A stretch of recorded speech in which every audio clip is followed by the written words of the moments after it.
we're ready to get started with our Andy Warhol paintings. The materials that you're going to need are a ruler.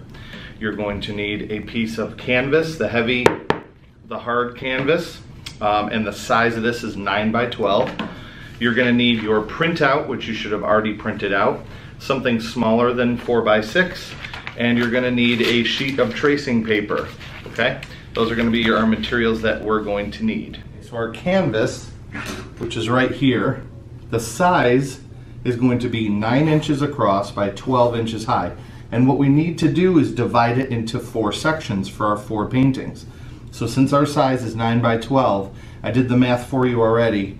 Half of 9 is 4.5, and half of 12 is 6. So what we're going to have to do is we're going to have to make lines here and here on our paper with these measurements. Okay, so we're going to need our pencil and we're going to need our ruler for this part.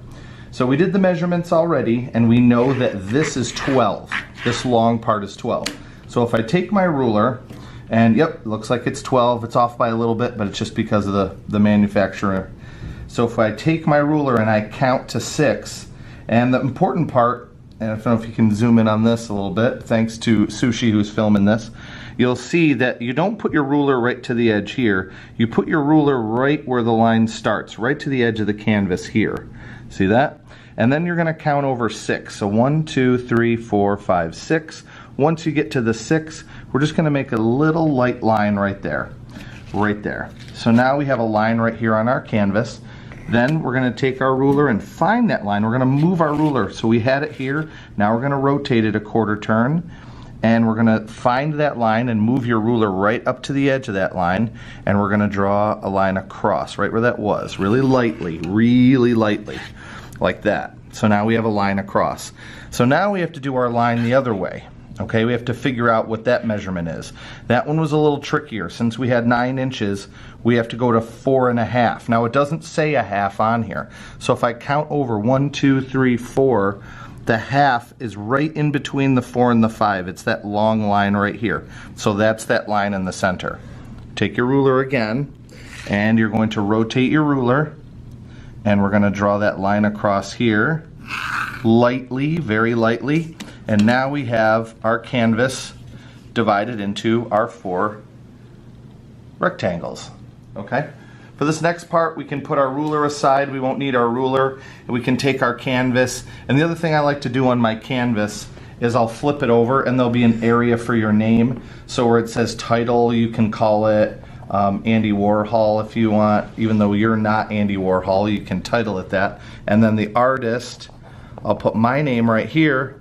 So it's an easy way to just label it on the back. And then medium, what that means is, medium is the type of material, like is it pencil or charcoal or paint. So we're going to put paint. The actual type is acrylic, but you can just write paint, and then they want your signature. So you can put your signature and then the date, and you can put whatever the year is right here on that part. So we'll move this to the side.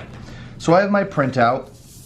I know it's weird, but I'm a big fan of Diet Coke. I just like how it tastes better. So I think Andy would really approve if he knew that I was doing Diet Coke, because he really liked Coca-Cola a lot. So you're going to take a piece of tracing paper. Tracing paper is not perfectly see-through, but you should be able to see through it well enough. And if you can see, you should be able to see through it. If you're having trouble seeing through it, you can always tape it to the window and you'll be able to see through a little easier. But I can see through mine just fine. And I'm going to forget about this 24 pack in the corner. I'm just going to do my design and my logo. At this point, I've sped up the camera a little bit so you can see how I do the tracing. What I'm trying to do is press nice and hard with my drawing pencil and get every part of it, the shadows, the outline of the logo. I try to really get the entire thing. You don't want to forget any parts of it, and really make sure that you get around the outside like I'm drawing here, the lip of the can, and you may actually forget a part and need to go back in. So after checking it, I realized that Okay, so the next part, we're going to take a look at it, make sure it's okay. Yep, I didn't forget anything. Oh, I did. I forgot there's a little swoosh underneath that I couldn't see. So I can go ahead and add that into, they have a little, like that. We'll put that in right underneath. Okay, so we can move this out of the way now. And now what we have to do, and the reason we traced it is we want to make sure that we can get it exactly in all of these different spaces. So what's going to end up happening is we're going to have 1, 2, 3, 4 of these in here. And we're going to use a method that's called trace and transfer. Okay, so this next part is called trace and transfer. So once we've done our trace, we've done the half of trace and transfer, now we have to transfer it. So I'm going to take my paper and flip my paper over. A lot of times people will just scribble over top of here, and we don't want that. Flip your paper over. Once your paper is flipped over, you're going to take your pencil, and on the back, you are going to scribble, and you're going to get as much of the graphite from your pencil on the back as you can. So I am scribbling over top of my whole logo here and covering it up. I don't need to go way out here. I only need to do the scribbling where I have my Coke can. So I start to scribble and I get a good thick amount. And if your pencil starts running out a little bit, what you can do is rotate your pencil. And when you rotate your pencil, it gives you a new side of it, and it'll give you more graphite for you to use. So sometimes it'll run out, and mine's starting to run out now, so I'm going to turn my pencil a little bit. And when I turn my pencil, it's going to give me a new amount of graphite that I can use. There, now we're done with that. The next step, and it's very important, is we flip it back over. We flip it back over. So we have all this graphite on this side, and on this side we have our drawing going the right way. We're going to take our canvas, we're going to put it down on our canvas like this, and now we're going to retrace it, okay? So, okay, here we go. I'm going to trace this.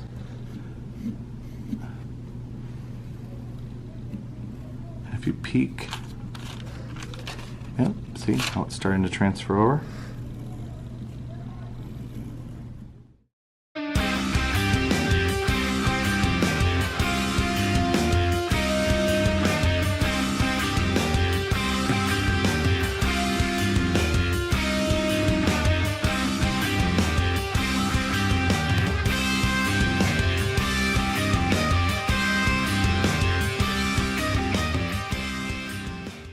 To do this and repeat it 3 more times.